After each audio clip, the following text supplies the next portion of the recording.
ملک کی صورتحال کو محسوس کرنا، کرنا، جلنا، پگھلنا، گھلنا اور اس کے لیے ممکن کوشش بڑوں کی نگرانی میں کرنا، اس کو فرض عین سمجھو، اس کو ضروری سمجھو. تماشائی مت بنو. مسلمان تماشائی نہیں بننا کرتا. جو تماشائی ہے وہ مسلمان نہیں ہے، اور جو مسلمان ہے وہ تماشائی نہیں بن سکتا. اور جو تماشائی بنا رہے گا وہ تماشا ہی بنا رہے گا. اس کا تماشا بنایا جاتا رہے گا جیسے بنایا جا رہا. میں کھل کر کہتا ہوں، ہمارا ملک ایک موڑ پر پہنچ گیا.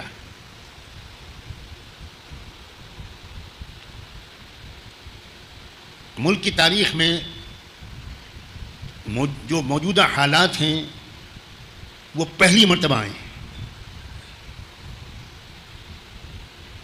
میرا اشارہ اس طرف نہیں ہے، صرف موجودہ حالات کے لفظ سے میرا اشارہ صرف اس طرف نہیں ہے کہ پہلی مرتبہ مسلمانوں پر اتنا ظلم ہو رہا ہے. میرا اشارہ اس طرف نہیں ہے. میرا اشارہ اس طرف بھی نہیں ہے کہ ملک کا وزیر اعظم مسلسل ایسی زبان بول رہا ہے، ایسی باتیں کر رہا ہے، ایسے زہریلے انجیکشن قوم کو دینے کی کوشش کر رہا ہے جو اس سے پہلے کبھی کسی وزیر اعظم نے نہیں دیا. میرا اشارہ اس طرف بھی نہیں. میں نے یہ وضاحت اس لیے کی ہے کہ جب میں نے یہ کہا کہ ملک کے موجودہ حالات ملک کی پوری تاریخ میں پہلی مرتبہ ہیں، تو آپ سب کا ذہن انہی پہلوؤں کی طرف گیا ہوگا نا کہ جو ظلم ہو رہا ہے، ایسا ظلم پہلے کبھی نہیں ہوا. شاید حضرت یہی کہہ رہے ہیں، کیوں بھائی یہی سمجھے تھے نا. ایسی بےہودہ زبان کبھی وزیر اعظم ملک کے کسی وزیر اعظم نے نہیں بولی تھی جیسی بولی جا رہی ہے. میرا اشارہ اس طرف بالکل نہیں. میرا اشارہ اس طرف ہے کہ ملک کے غریب عوام چیخ اٹھے ہیں، ملک کے کسان اٹھ کھڑے ہوئے ہیں، ملک کے مزدور اٹھ کھڑے ہوئے ہیں، ملک کے سکھ بھائی اٹھ کھڑے ہوئے ہیں، ملک کے جینی بھائی اٹھ کھڑے ہوئے ہیں، ملک کے بدھسٹ اٹھ کھڑے ہوئے ہیں، ملک کے OBC اٹھ کھڑے ہوئے ہیں، ملک کے تامل نسل کے لوگ اٹھ کھڑے ہوئے ہیں، تامل ناڈو کے ڈراویڈینز اٹھ کھڑے ہوئے ہیں، تلنگانہ کی تلگو برادری کے لوگ اٹھ کھڑے ہوئے ہیں. لیکن اکثر دیندار مسلمانوں کو کچھ خبر نہیں، اور میں ان کو دیندار ماننے کے لیے تیار نہیں ہوں. میں تیار نہیں ہوں، اور آخرت میں اس بات کا صفائی دینے کے لیے تیار ہوں. یہ دیندار نہیں. کوئی اور مذہب ہوگا ان کا جس نے ان کو سنیاس لینا سکھایا ہوگا، جس نے ان کو پوری دنیا کے حالات سے الگ تھلگ ہو جانا سکھایا ہوگا. لا رہبانیت فی الاسلام، بالکل نہیں. اسلام ایسا فرد پیدا کرنا چاہتا ہے، ایسا مرد اور ایسی عورتیں کہ ہر عورت یہ سوچے کہ میرا بھی کچھ حصہ لگ جائے اس سماج کے سدھارنے میں، میرا بھی کچھ حصہ لگ جائے. میں کیا کر سکتی ہوں؟ میں تو پردہ نشیں عورت ہوں. بہت کچھ کر سکتی ہو میری بیٹی ہو، میری بہن. تم اپنے بچوں کو مجاہد بناؤ، تم اپنے بچوں کو عاشق قرآن بناؤ، تم اپنے بچوں کو انصاف پسند اور امن پسند بناؤ، تم اپنے بچوں کو حق گو اور بے باک بناؤ، تم اپنے بچوں کو اچھی تربیت دو، تم اپنے شوہر کو، اپنے بھائی کو، اپنے بیٹے کو، اور اگر والد حیات ہوں تو ان کو انکریج کرو کہ میں گھر سنبھالتی ہوں، آپ باہر کی فکر کر لیجئے، میں آپ کے ساتھ ہوں. کوئی شکوہ شکایت مت کرو اگر آمدنی تھوڑی گھٹ جائے. اگر اس خیر کے کام میں تمہارے شوہر کو گھر سے دور رہنے، کچھ دن دور رہنا پڑے، یا رات میں دیر سے وہ گھر واپس آئے اس سماج کے سدھارنے کی کوشش میں، تو تم مسکراتے ہوئے اس کا استقبال کرو، اس کی ہمت بڑھاؤ. ایک عورت اپنے گھر کے مردوں کی جو تربیت کر سکتی ہے، جو ہمت افزائی کر سکتی ہے، 100 مرد مل کر بھی نہیں کر سکتے. ایک وفادار بیوی جو اس کار عظیم میں شریک ہو، اس مشن میں شریک ہو، اس ذمہ داری کے احساس میں کسی حد تک شریک ہو، اس عورت کا مسکراتا چہرہ، اس عورت کا اپنے شوہر کو گھر واپس آتے ہوئے اس کے جوتے اتارنا اور اس کو پانی کا گلاس مسکراتے ہوئے چہرے کے ساتھ دینا، ہزار لوگوں کے جملوں سے اس مرد کی وہ ہمت نہیں بڑھے گی جو تمہارے مسکراتے چہرے اور تمہارے خوش اخلاق رویے سے اس کو تقویت پہنچے گی کہ میں اپنے ملک کے سماج کو سدھارنے کی جو کوشش کر رہا ہوں وہ میں آگے اور جاری رکھوں گا. عورتوں کے ہاتھ میں ہے، یا تو تم رکاوٹ بن جاؤ، پیروں کی زنجیر بن جاؤ، خیر کے کاموں سے اپنے گھر کے مردوں کو محروم رکھنے کا سبب بن جاؤ، اور یا تم یہ کہو مجھے کوئی اعتراض نہیں ہے، آپ سفر پر رہیں، آپ یہ کریں، آپ وہ کریں، مجھے فخر ہے کہ میں آپ جیسے دین کے سپاہی کی شریک حیات ہوں.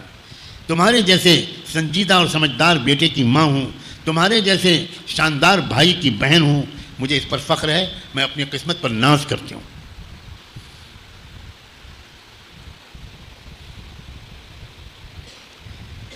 لوگوں، ملک تباہی کے دہانے پر ہے، لیکن میں نے کہا دوراہے پر کھڑا ہے، ایک نیا موڑ آیا ہے۔ موڑ یہ آیا ہے کہ ملک کے کروڑوں عوام جو اب تک غافل تھے اور وہ ظالموں کا ساتھ دے رہے تھے جانے انجانے میں، اس جملے کو بہت اہمیت کے ساتھ انڈر لائن کرو کہ جانے انجانے میں، ملک کی اکثریت بیچاری بے پڑھی لکھی ہے، انہیں کچھ زیادہ معلومات نہیں ہے، ان کو جو بتا دیا جاتا ہے۔ سیدنا علی رضی اللہ تعالیٰ عنہ کا ایک جملہ ہے، لا تکونوا اتباع کل ناعق، زور زور سے بولنے والے کے پیچھے چلنے کی عادت چھوڑ دو۔ ہر وہ بات جو کوئی آدمی چلا کر کہے اس پر سب تالیاں بجانے لگو اور سب موزی کے نعرے لگانے لگو، یہ عادت چھوڑ دو۔ لا تکونوا اتباع کل ناعق، کوئی بات سنو تو اس کی تحقیق کرو۔ ان جاءکم فاسق بنبأ فتبینوا، کوئی خبر تم کو دی جائے تو اس کی تحقیق کرو، یہ قرآن نے سکھایا ہے۔ تم سے کہا گیا اے میرے ملک کے لوگوں کہ ایودھیا میں ایک مندر توڑ کر بابر کے نمائندے نے بابری مسجد بنائی تھی، تم سے کہا گیا اور تم نے مان لیا۔ تمہارے درمیان پڑھے لکھے لوگ موجود نہیں ہیں؟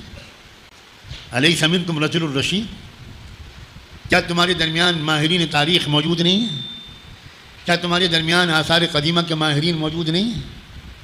کیا تمہارے درمیان ہسٹری ڈپارٹمنٹ کے بڑے بڑے ریسرچ اسکالرس اور پروفیسرز اور آتھرس اور مصنفین موجود نہیں ہیں؟ 50-60 سالہ کوششوں کے باوجود،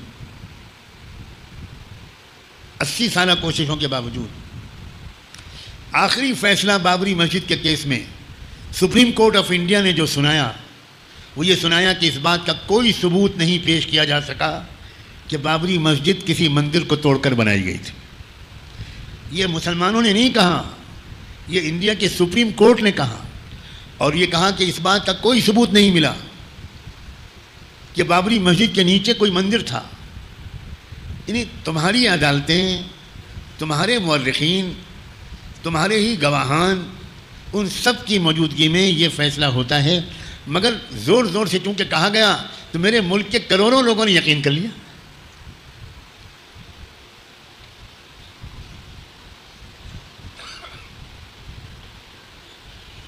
ہماری ذمہ داری ہے کہ اب اپنے ملک میں یہ جو ایک نیا رخ آیا ہے، میری دانش میں یہ ملک کی تاریخ میں پہلی بار آیا ہے۔ چنانچہ آپ دیکھو پچھلے 15-20 دن، ایک مہینے کے اندر کیا ملک کی ہوا کا رخ بدلا ہے کہ نہیں بدلا؟ کچھ جاننے والے یہاں بیٹھے ہیں، یہ سب لوگ 5ویں آسمان سے تشریف لائیں، کیوں بھائی رخ بدلا ہے کوئی لایانی بات کا جاننے والا میری طرح؟ آپ کو نہیں پتا ہے؟ شاباش، تم کو نہیں پتا ہے؟ واقعی تم ہی لوگوں نے ہلوایا تھا پچھلے الیکشن مظفر نگر والوں۔ اب کہ مرغا بناؤں گا میں مظفر نگر والوں، مرغا نہیں مرغی، جنسی تبدیل کر دوں گا۔